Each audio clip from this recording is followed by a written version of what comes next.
KYG reporter Miles had the opportunity to sit down with KYG's special guest speaker, Aric Jackson. Let's go now to their conversation. Cool. All right. Bring it on. Well, I have a couple questions for you, if you wouldn't mind. No problem. Answering a few questions for us. Okay. For the KYG, you know your government. Come on, let's go. Let's go, KYG. Okay. My first question would be, I already asked you this, but like first few minutes of your session, would you like to explain yourself, maybe a bio or something? Sure. So let me just start off by saying I am a totally different speaker. I'm not going to get up there and say, and today we're going to talk about how we can change your life. Like, I'm not about to do that. Like, the first few minutes of the speech is getting everybody warmed up, getting them laughing, getting them moving, just kind of like breaking the shell for everybody, you know. But then after that, I kind of tell a little bit about myself, born and raised south side of Chicago. So Chicago is home. Well, and I live in California now, but Chicago is where I was born and raised. And just kind of the struggle of not having like my dad in my life, and how my mom was like this fracking rock star, being a single mom, and just, having me become the man that I am today. So we kind of get in that a little bit. And of course, while we're doing this, somebody going to walk, we're doing an interview. Hey, y'all, how you doing? just wave it through. How you doing? I'm good. Yeah, that's my buddy Ethan over there. Ethan. No, not Ethan. Ian, sorry. Ian, sorry. He gave me the wrong name. You be giving wrong names all the time? Yeah, I'm sorry. I confuse his name a lot, you know what I mean? I call him Ethan, Ian. Bring it on. Well, hold on a second. Let's let the people come on in. Right. Hey, y'all. How y'all doing? How's it going? What's up? How y'all doing? Y'all looking nice. Hey. Yeah. How's it going? How you doing? Welcome. How you doing? How's it going? That was fun. They're going to be a very fun crowd. I tell you, lots of first years out here. They don't know what they're expecting. This is the first night, they just got here, so they just had a meeting. So bring it on. I got to skip that meeting. But anyway, well, let's jump right into it. Cool. So what was your inspiration to become a speaker, a motivational speaker? So my inspiration for becoming a speaker, growing up, I did a lot of volunteer work. I would volunteer at different events, and I was invited to be a student leadership coach at an event kind of similar to like what 4-H does. We spend a weekend, we're helping people do their thing. And I always had this thing of like, I like being on stage. Like, I did theater and all that fun stuff, but I was like, how could I like get on stage and like make a difference for people? And it was one year while I was volunteering at this seminar, the opening keynote speaker got up, and he was so boring. I literally wanted to cry. I'm like, and it's like 8 o'clock in the morning. This is the beginning of the conference. This man is so boring. And he was talking to us like we were like robots. He said, in life, you have to have goals. I have goals. Do you have goals? And I'm sitting there like, oh my gosh, I'm really about to like jump on the screen or on the stage, like beat this man up. Cause I mean, no, not really. But like, seriously, I was just like, this man was so boring. And it was like an hour of that. But then the closing speaker, like 3 days later, the closing speaker, his name was Maui. The way he lit the stage up and just had everybody engaged and laughing and crying. And it was something tapping me on my shoulder, said, that's what you want to do, because I've always wanted to make a difference for people. Ever since I was in high school, I was like the Dr. Phil in high school. If anybody ever had a breakup, they'd come to me, oh my God, what should I do? I'm like, girl, dump him. Like, seriously, he's no good. Like, I was that person. But, and I wanted to continue to make the difference that way. And so the following year, the same event, and this is, I'm about to tell my age. Don't y'all tell nobody. Thank you. I appreciate you. The very first keynote speech I ever gave was in June of 2005. That's a while back now. It's a long time ago. That's almost 20 years. That was 3 years before I was born, too. I was born 2008. That's, whoa. Thank you for making me feel really old. I appreciate it. I love it. Thank you. You're so nice to me. No, I was just playing. But no, I've been doing it ever since then. But that's what inspired me, like seeing a not so good speaker and seeing a very powerful speaker. And then the other piece is I used to do poetry slamming and like competitive poetry. And I've always been able to help people through my poetry. So I combined the two. Yeah, I like poetry too. I used to write lots of poetry back in the 8th grade. Yeah. Bring it on. Quite a bit. Yeah. So another question I have, just in this part, like, what do you feel looking back at how much you've grown? What are you happy or sad? Oh, that's a good question. Come on, give me something. That's a good question. That's like an Oprah Winfrey question. Looking back, I am proud. I am shocked, and I'm grateful. And just to be real, my first 5 years of speaking, like, I was horrible. I was so, imagine me, blazer, dress pants, and a turtleneck. Like, that's how, right, the turtleneck, right? Like, and so, I would get up and try to be like everybody else, talk so, this is how a motivational speaker is supposed to talk. Like, that's how I talked. And I was at a freshman orientation, and the freshmen weren't even freshmen yet. This was the end of their 8th grade year. Oh, wow. And I get up and I'm doing my speech, and I'm like, you know, this is a great opportunity for you to grow. And apparently they weren't feeling me. A kid in the audience, out of the blue, says, "Boo!" And I froze. And then like 30 other kids, 8th graders joined in and started booing me all at the same time in the middle of my speech. And I almost walked off the stage. I stopped, I turned around, I sat at the end of the stage, I dropped the whole motivational speaker facade, and I said, look, y'all, I totally get it, y'all not feeling me. But I want you to know the reason why I'm doing this is because I had a hard time growing up as a kid being in the same spot, and I don't want y'all to go through what I went through. And some reason I opened up about my dad's situation and told it, and it went from this rowdy audience to a pin drop silent audience. And it was in that moment when I realized that it's okay to be me. It's okay to be authentically who I am and still make a difference for people. And that was like my biggest lesson. And that's why, as a speaker, as a leadership trainer, I'm always pushing for people to be their authentic self, because you only got you. Yep. So, yeah. That's a cool answer. I like how you're talking about that. Opening up tonight, probably you're gonna strike some people too. Oh, we gonna drop it like it's hot and pick it up like it's. I'm just playing. If I drop it like it's hot, call 911, like, for real, because I'm not getting up soon. Just saying. You can laugh at my jokes, man. Like, Miles is like, someone dial 911. Like, see. All right, so I have another question for you. Can you share a story maybe of affecting someone else's life, like that you've known for a while? Maybe they called back or something they told you. Wow. Okay. So there was a girl named Nikki at the conference, because after I did that conference the 1 year, I have literally spoke at that conference for 20 years straight, like literally just nonstop. And, well, almost 20 years, but Nikki, she was a sophomore in high school. And after I gave my speech, you know, I was like, don't be scared to go after what you want. She came up to me and she said, I just want to let you know something. And I'm like, do I need to call the police? Like, why are you approaching me like this? Like, seriously. And she was like, I just want to let you know I'm going to be one of the best chefs and the best bakers, pastry chefs you'll ever meet. I said, okay, prove it. And she rolled her eyes at me so hard, like, how dare you say that to me? And I said, okay, prove it.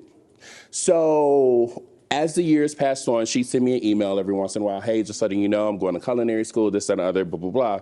And a couple of years ago, I was traveling and I was on the road. And my favorite thing to do while I'm on the road is at the end of the night, I'll go get like some Outback. I love steak. I'll go get a steak. I'll bring it back to my hotel room. I'll like spread it out at the table, and then I'll watch like either Food Network or HGTV. I love Food Network. I love food. That's why I have on this big shirt. Food's very good. Let me tell you, it is so good, but it'll get you in trouble. Like, literally, I'm wearing a big shirt right now because I don't have love handles. I have love rails. That's how big they are. Wow. Yeah, it's like crazy, right? But I'm sitting there, and the show Chopped. Have you ever heard of that show? Probably, yeah. Probably. So Chopped is the show where like different chefs come on, they compete against each other. It's like it starts out at 4 and then go all the way down to 1. Oh. I'm watching Chopped, and I'm looking at this woman. I'm like, man, she looks so familiar.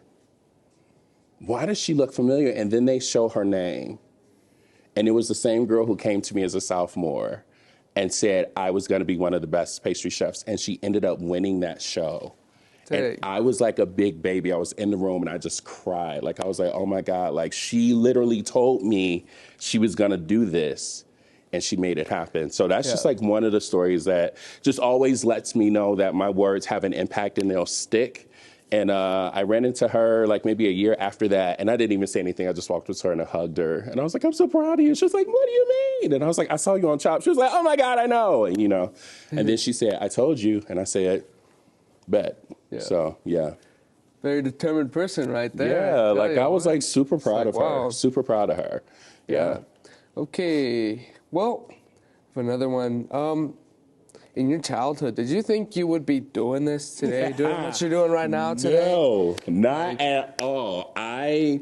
As a little kid, I was like the ham of the family. Like I was the kid who learned all the new dances. I do it for like my aunts and my grandparents and all that fun stuff. And again, I'm telling my age right now, so don't judge me, but this was around the time, me growing up was around the time, I think I'm really about to date myself, because if you say you don't know this artist, I'm going to get up and walk away. I like old artists. We're going to find out. All right. So there was an artist, my heart is beating, right?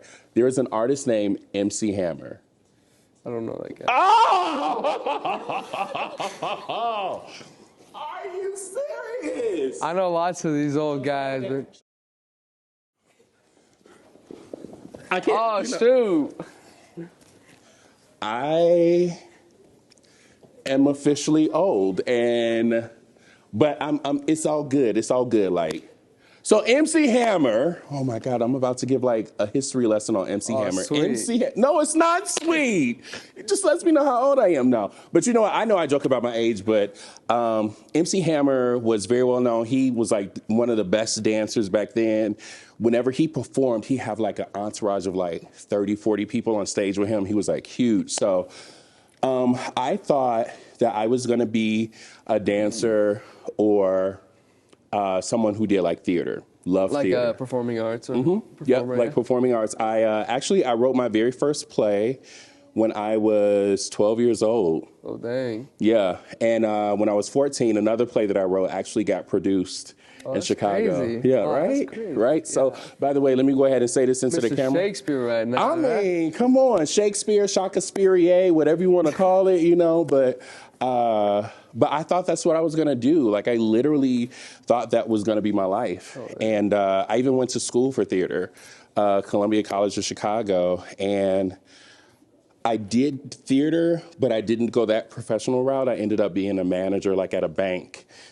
And, but it wasn't until that volunteer opportunity that I talked about where it was like, that's where I got reconnected to like, I could actually be on stage speaking, doing this. Yes. But I was like in my late 20s by that time. So, oh, wow. Yeah. Well, yeah, I can perform pretty well. I'm really performing arts. I play the trombone. I can play the piano, the guitar, a few other things. I'm a pretty good singer. Okay, bust a note. Shoot. Let me think, man. I can play Great Balls of Fire on the piano. No, you said you could sing. I want to hear you sing. All right. What should I sing, man? Oh. Go easy on me, baby. I was still a child. I didn't get the chance to feel the walls around me. You better sing. I can sing pretty high, man. Give me some. That's what's up. I can also sing, let's take it up, baby, now. Oh, not twist and shout. Twist and shout. Come on, baby. Hey, come on, baby. Come on and work it on out. Hey, work it on out. Yeah. Okay. Y'all. Yeah. Just get ready. That's all I'm saying. Put on a show tonight. I know it's about to go down. I'm telling you. Telling you. We're going to shake it up tonight. Yeah. We're going to shake it up tonight. Well, what pushed you to become what you are today, a motivational speaker?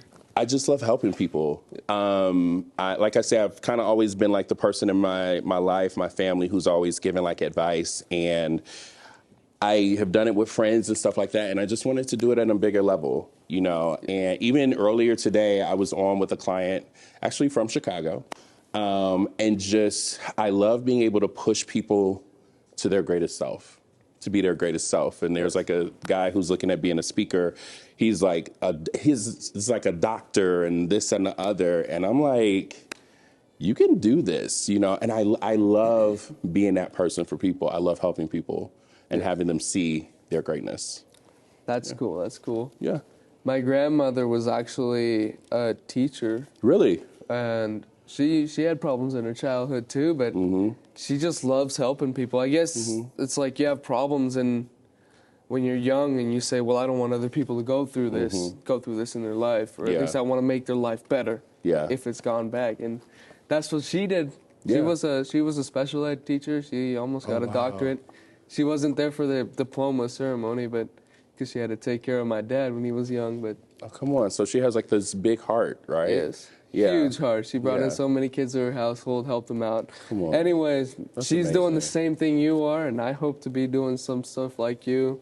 Maybe performing, maybe studying, just a side hustle maybe even, you know? I mean, yeah. Well, what relationships have you had along the way? We've heard about the girl who's a master chef. You know any other close relationships? Actually, I have been very blessed in working with clients over the years who have become friends and who literally, when they've had a hard time, they can reach out to me. When I've had a hard time, I can reach out to them, you know. And it feels good to have people who you know, love, and trust all across the country.